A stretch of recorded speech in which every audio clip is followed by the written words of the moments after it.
So today's program, Christina Keller invited, I believe, or was supposed to introduce at least Susan Turbeville with Greater Vision, and then she bolted to the beach. Yeah. Is that right? Just left you hanging. She forgot that she had plans to the Right, beach. right, but knowing you, Susan, I think you can hold your own.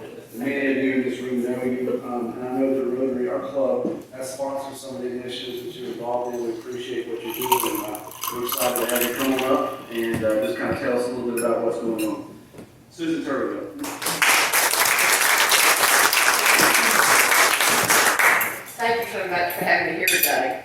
I am a local, born and raised council citizen.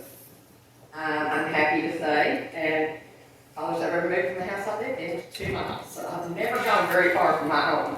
And I'm back in my original home now. I'm the garden manager for Greater Vision Community Gardens. A year ago, last November, I was having a brief conversation with Sarah Becker, and she asked me what I've been up to lately. I said, oh, I became a master gardener. And me and a friend come out starting a community garden. She said, what if I told you I had 3/4 of an acre? Would you be interested? I'm like, huh? Shocked me.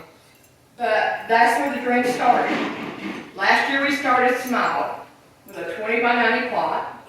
What my volunteers, what we grew popcorn. I got popcorn up here that I grew, and actually got to pop some for some of the children for the Couple Parks Rec Summer Club yesterday. But we donated 302 pounds of produce. And that was watermelon, green beans, squash, tomatoes, a little bit of everything, to Greater Vision Outreach Center's food bank, and they distribute where it's needed. Last year, I begged. I went around begging clubs and everybody else for money. And we had a dream. And our dream is that eventually we will set off a trend in Davidson County, like has Forsyth County done. Forsyth County at this present time has 94 community gardens, including church, schools, and community gardens and neighborhoods and all. It's very important that people know how to grow their food, because that's, it's coming to the time that we need to know this. And I'm very fortunate that I have volunteers, and it's all volunteers. We raise our own money, we do our own work and everything. That want to learn. And it really falls into place really well with me being a master gardener. I get to teach other people about gardening. And I do a little bit of everything. I do. We're going to have a flower bed right in the middle of it this year. Last year it was 20 foot by 90 foot. We got ambitious. This year we're 70 feet by 90 feet. We're in the process of putting fencing up.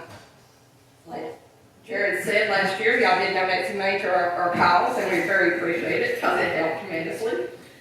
We were very fortunate we were a grant this year here at United Foundation. And they were very gracious. And we got a nice grant of, it's supposed to be the published thing in dispatch. That allowed us to do all the things we wanted to do last year, and we didn't have money. We barely got by last year. So we were very pleased with that grant fund we got. The board I have up here shows you pictures from last year, and also about outcomes from last year of our volunteer hours and the volunteers we had. I think I had 16 different volunteers last year. I can't remember the hours and all. I used to memorize all that, but my mind's not too great nowadays. We have been very fortunate that we were able to put table beds in this year. We want to teach people that we want to include everybody. You've got people that can't bend over and garden. So we put table beds in this year. We've got some raised beds in. The weather didn't cooperate, so we're actually growing potatoes in potato bags. So we're doing all different techniques, and I'm trying to teach people how you don't have to have all this expensive stuff and everything to grow. And but I think one of the biggest things we get from it is our fellowship and our friendships. I've got 2 girls. They're not girls, they're young ladies. One's 35 and one's 24. My right-hand people. And I never knew these 2 ladies until they started volunteering with me. And we're very close now. And I get tickled when sometimes at the garden, the kids at the daycare are going, hey, garden lady, can you hear us? And our dream is to get the kids eventually from the daycare over to the garden. And hopefully this fall, I'll get to have them over to pick a pumpkin. Because we're not just doing a garden this year. We've put in 18 blueberry bushes. We've got thornless blackberries in. We will be planting a strawberry patch this fall. And in the near future, my husband's going to the tractor to turn our place to a pumpkin patch. And our hope is that we're going to grow jack-o'-lantern pumpkins and petite pumpkins and gourds. And I'm hopefully going to have enough petite pumpkins. I can invite the kids from the daycare to come over and give them a pumpkin, a little tiny pumpkin that they can take back and do whatever they want. We want to excite people. We want people to learn about growing and be excited about growing and even volunteering. It's a good way to make good friends. And one of my big things I tell everybody is, you don't have to join the gym to lose weight. Come join me at the garden. I can make very happy. Last summer I lost 20 pounds and I kept it off. So I mean, it works. You get all the exercise you need. You don't have to have all that fancy equipment. But like I said, I have information up here about different things going on in the community right now. We have a farm tour coming up at the end of June. I've got some handouts about the farmers market. I've got our newsletters. I mean, we've got a lot with what little bit we had to start with last year and we're expanding it. Like I said, it's a dream. And I told Sarah a while back, I said, this is a monster. I hadn't believed what happened and how it's happened, but it's all been God in it. And I give credit to God every step of the way, because every time, and I've shared that with some of my friends and my volunteers, when we didn't know how we were going to get something or where it was going to come from or what we was going to do, I've asked them, I said, have y'all noticed that when I have a question, God provides? And that happened this past January when I was talking to Sam Barefoot, one of your Rotarians.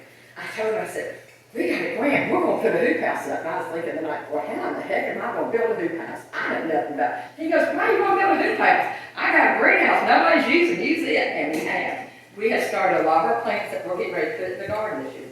So I'm also teaching people how to start growing seeds and all. In fact, some of our watermelons are from seeds that we grew, our watermelons that we grew last summer.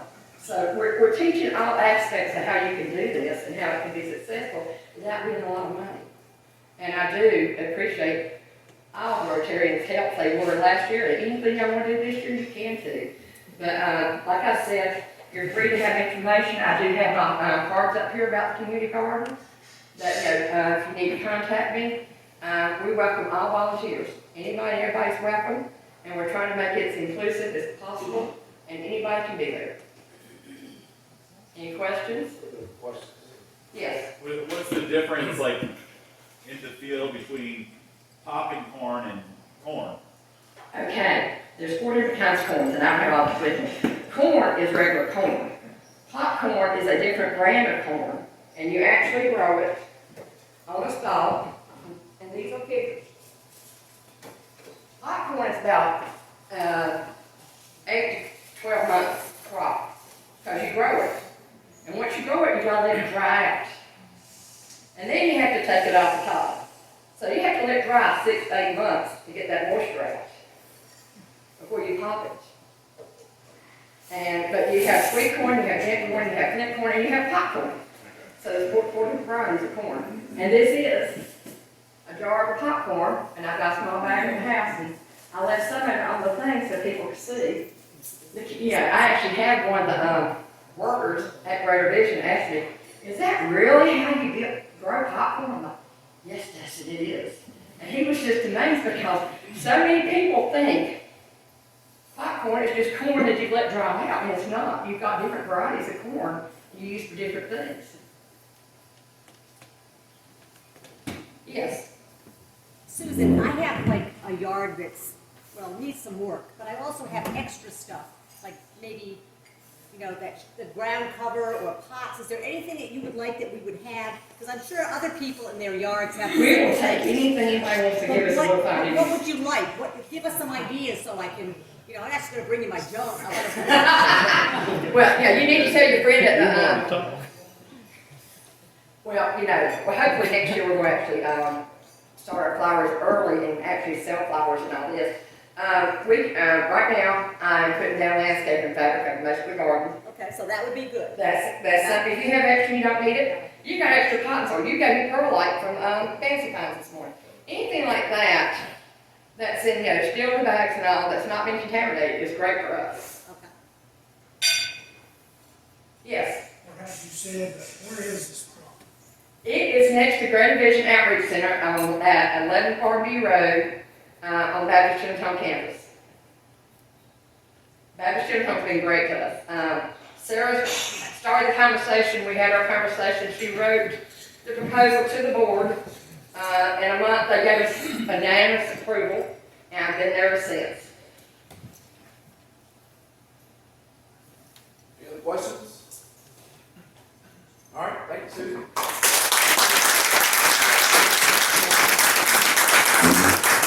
Y'all come up afterwards and look at all the stuff she's got up here. Susan, thank you for what you're doing in the community. I'll be very transparent and honest about when we were approached about possibly giving some money. This is just Jared speaking, not on behalf of the board of Rotaries. My concern was the succession of this project, because we know that some gardens in the community have been started and go to the wayside for whatever reason. But I'm optimistic that this is going to be a long-term You're thing. gonna have to see our garden. Yeah, You'll it see sounds, how it long sounds term like it's it's not gonna going be. away anytime soon. We got to see it, I mean, we got all kinds of stuff that, you know, things, it'd be nice if we could do this year that we couldn't last year. Excellent. Excited to see the future of it. See it grow. That's it. Well, and I now know why my corn did not pop when I tried. Learned something new today. Well, I this use is popcorn a and popcorn seed. Let's do it. I might do that. Joe didn't pop either. Let's keep going here. So, one